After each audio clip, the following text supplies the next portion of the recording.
Hey guys, we made it to Friday. Thank you so much for tuning in for the KSU 11 News Morning Update. I'm Brandy Smith. This isn't a traditional newscast in any form. We're going to run through a couple of stories that you guys are showing a lot of interest in, but then we're going to answer your comments and questions. So be sure to leave those down here below. We've got Jaime running the computer over here, so he'll join in as well. We're going to start with a really heartbreaking story out of North Texas. This is one we were talking about last week. This little boy, 18-month-old CJ Jackson. Look at him. Absolutely adorable. Well, his aunt is now facing charges in this case. So if you remember, that guy is Cedric Johnson. He is CJ's aunt's boyfriend. What happened was the aunt, Crystal Jackson, called police and said CJ was missing. You got an Amber Alert on your phone. There was a whole massive search effort for him in the neighborhood. Eventually, police did find the boy's body in the landfill. That's the video you're looking at here. They charged the boyfriend, Cedric Johnson, with injury to a child. He allegedly admitted to police, or to investigators, that he swaddled CJ really tight. He said he always did that because the boy had made a mess before in the middle of the night. So he swaddled him really tight, and in the middle of the night, CJ woke up throwing up. And so he got rid of the boy.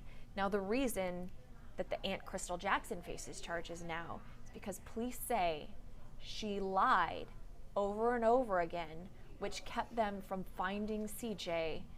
And there is a possibility they could have found him when he was still alive, and they could have got help for him. Let that sink in. How heartbreaking for that little face you just saw, who didn't deserve anything like that in this life. He was already in CPS care. CPS had placed him in the aunt's custody. So this is a story we will expect more updates on. You can read up on the full background on khou.com. Just absolutely heartbreaking. A little closer to home, another sad story. This one's from up at Grand Parkway in 249. You see that trailer there? 3 horses died in that crash after the driver of a Chevy Silverado crashed into the light pole there. This happened about 10:30 last night. The 3 horses died.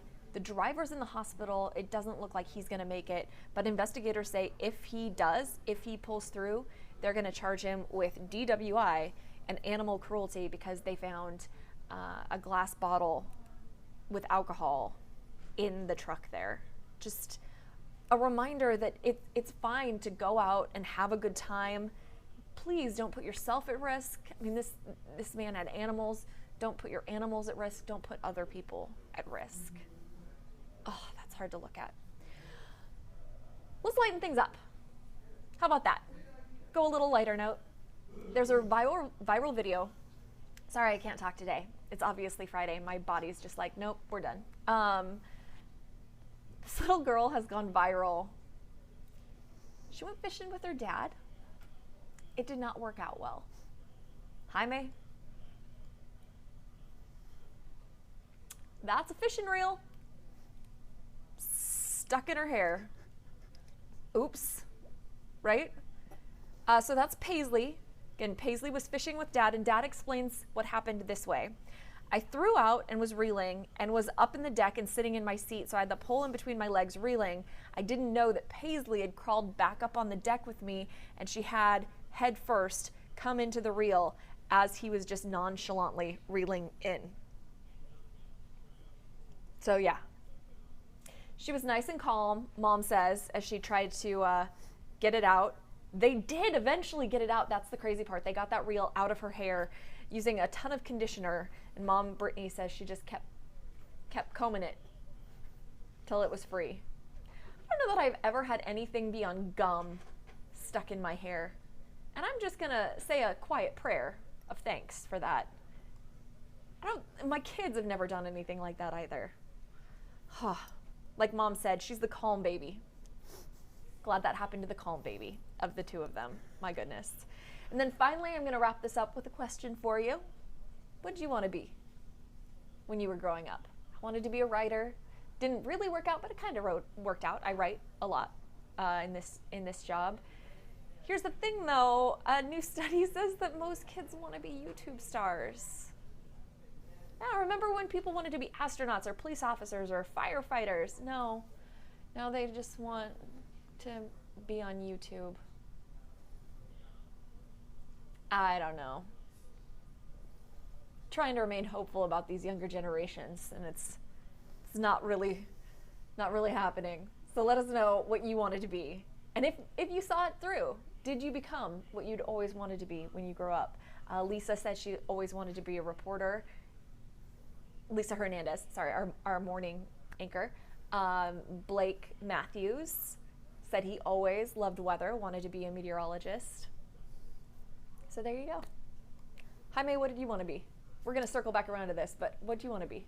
You know, I always wanted to be a pilot, and or like a fighter pilot. I guess, you know, I mean, I grew up in the 80s, and it's ironically we just got a new trailer for this Top Gun sequel, and you know, and that was the thing in the 80s. You know, it was the thing all the kids were into. And what you didn't go the fighter pilot route? No. One thing, obviously, I don't have great vision, so yeah, that's just one thing. But I guess it's just one of those phases you kind of just grew out of. So. Yeah. All right, forecast real fast. It's hot. Gonna feel like about 105 today. There is a cool down on the way, and I'm using air quotes because it's not really a cool down. But Blake wrote up a whole article about this cool front that is moving through probably early next week. We might see temperatures starting off in the morning in the 70s or low 80s. That's the kind of cool down we're talking about. So very exciting. Otherwise, yeah. Yeah, any break would be nice from this. Like, it's just sort of what you accept, right? Yeah. I'm used to it now. I don't like it, but I'm used to it now. And I'll be used to it through October. And then things will cool down. All right, now time for your comments and questions. Obviously, we're getting a lot of responses to this latest update regarding baby CJ. Yeah. You know, so many people here, Lysandra, Kathy, Lloyd are saying, you know, this is so heartbreaking, you know, just an innocent baby. Why? Again, you know, it just seems becoming all too normal to hear stories like this come out. Obviously, especially here locally for us, and you know, and across the state. Just leaves you shaking your head, wondering why is this happening. Well, and there's so many questions related specifically to this case as well. If, as the suspect Cedric Johnson says, this is something he always did to CJ, swaddling him very tightly. What happened that caused these injuries that potentially led to him passing away? We don't have a lot between A and Z. You know, we know he was a perfectly healthy 18-month-old boy, and then he was dead, his body dumped in a landfill. Rashandra was asking why did his parents lose custody? I don't know if that was ever released. I don't have that information. Our sister station WFAA may, but I haven't read up on that, so I don't want to speculate. But FAA.com, WFAA.com, that's our sister station up in Dallas. They've been covering this. Let's see what else people are saying. Yeah, and I think maybe some people are kind of maybe misconstruing some of the situation that happened overnight with the crash, because you know some people are saying you know why are the animals more important than people? You know, why is there so much concern over these horses that were killed in this crash? Oh no, I think it's just a reminder. Yeah. If you get behind the wheel and you're drunk, you do not just put yourself at risk. And that's what investigators are saying in this case. He didn't hit anyone else. He hit a light pole and potentially killed himself. He's in the hospital and it doesn't look like he's going to make it. But he definitely killed those 3 horses. It's just reckless and thoughtless and selfish and unnecessary. We have so many options, alternatives to driving drunk these days. You can call Lyft, you can call Uber, you can call a cab, you can call a friend, text someone. There's no excuse. There's so many options at your fingertips. There's absolutely no excuse.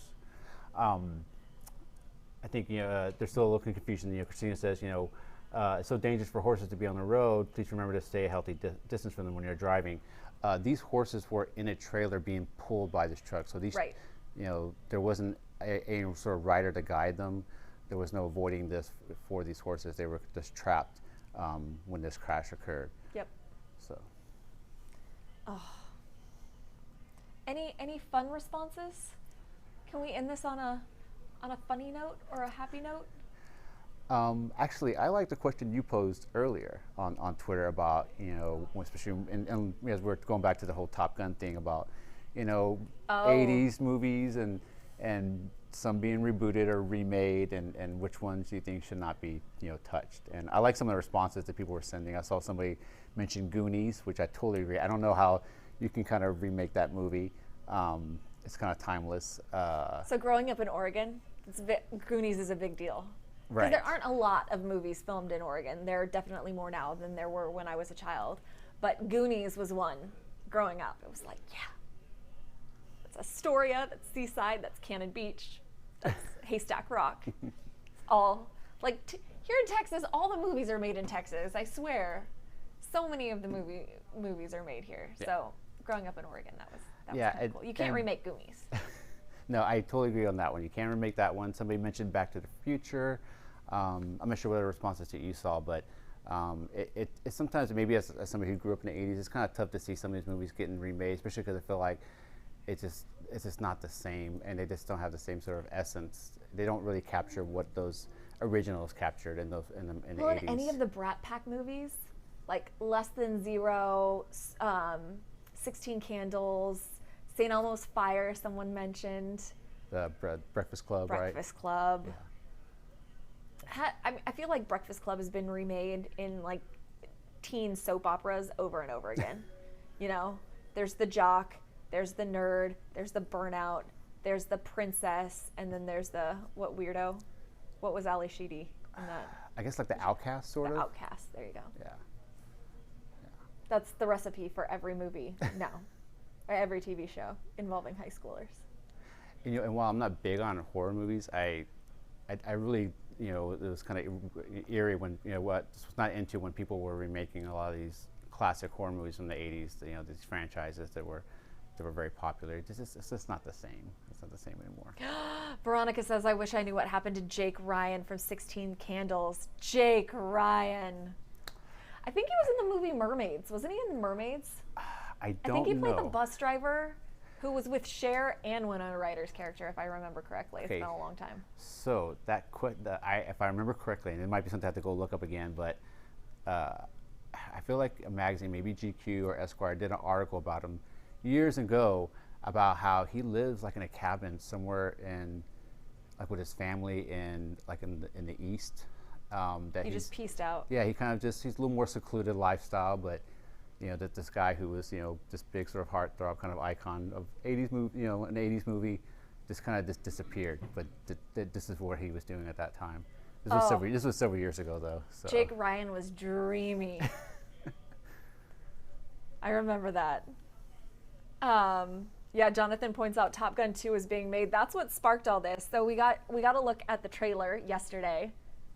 It looks really good. Mm-hmm. I have no idea how Tom Cruise is not aged, because I'm pretty sure he looks maybe a little older than he did in the original. But I asked the question on Twitter this morning. So they're revamping that. What is something you don't ever want to see remade or redone? Like the original is perfect and can never be done again at that level, how you remember it. And so we got answers like The Christmas Story, the Brat Pack movies, Goonies. My vote was for Roadhouse. I'm sorry. There's nothing that's going to rival Patrick Swayze and Sam Elliott for me. That's it. I'm going to end on that, just because I have happy thoughts now. So hopefully you do too, as we wrap up this week and head into the weekend. There's going to be another update here at 2:15. Otherwise, see you Monday. Have a good one.